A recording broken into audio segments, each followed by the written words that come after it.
Welcome everybody to Tuesday's lunchtime appetizer of the Word. We're back again and excited to be with you again on this beautiful Tuesday, and hope that you're having a great day and that all things are going well.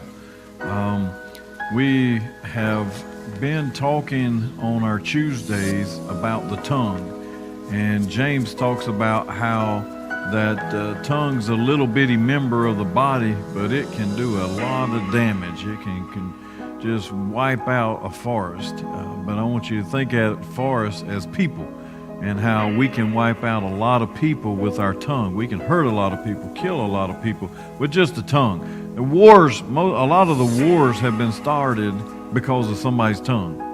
A lot of people have lost their life physically because their tongue got them into trouble. And so I want us to take note of what the Word is saying about controlling our tongue. We talked last week about how to eliminate the fire in our tongue, and that is you had to take away the fuel source.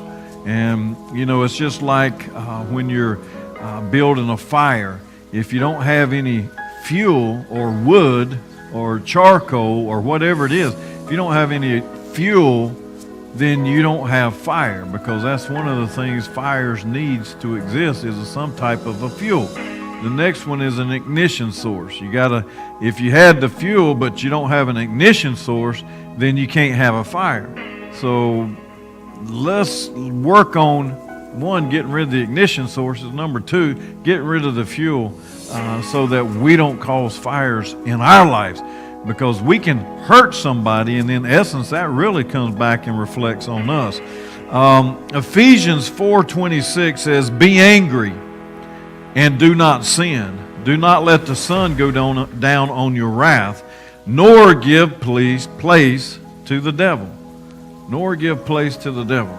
We talked about last week how that the fuel, the wood, if you will, that burns comes from the pit of hell.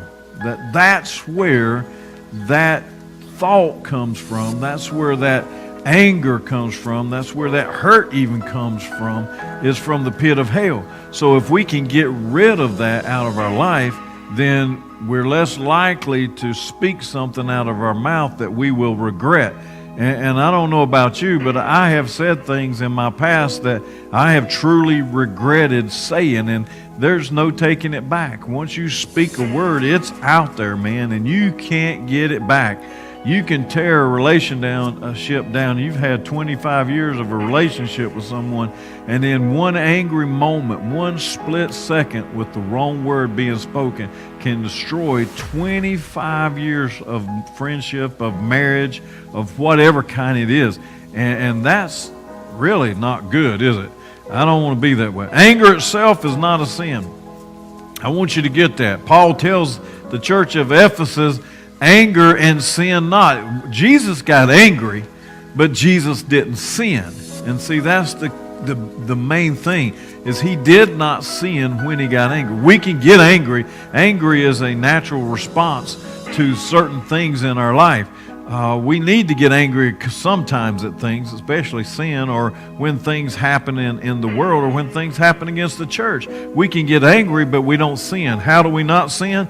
We don't sin simply because we go to the Lord in prayer. We take our anger to the presence of God, and we allow God to be the one who brings the answer or takes care of the situation so that we don't have to.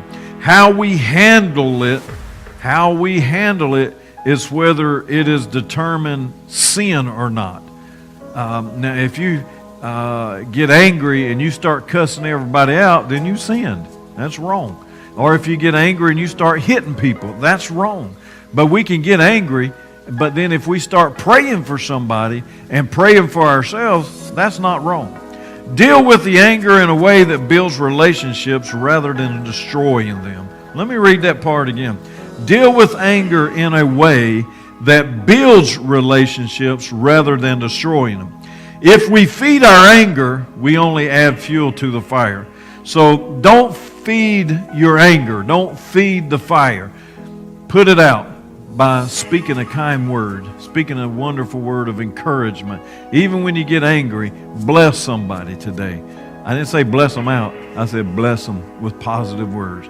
May God bless you and may God keep you. I hope you have a blessed day in Jesus' name.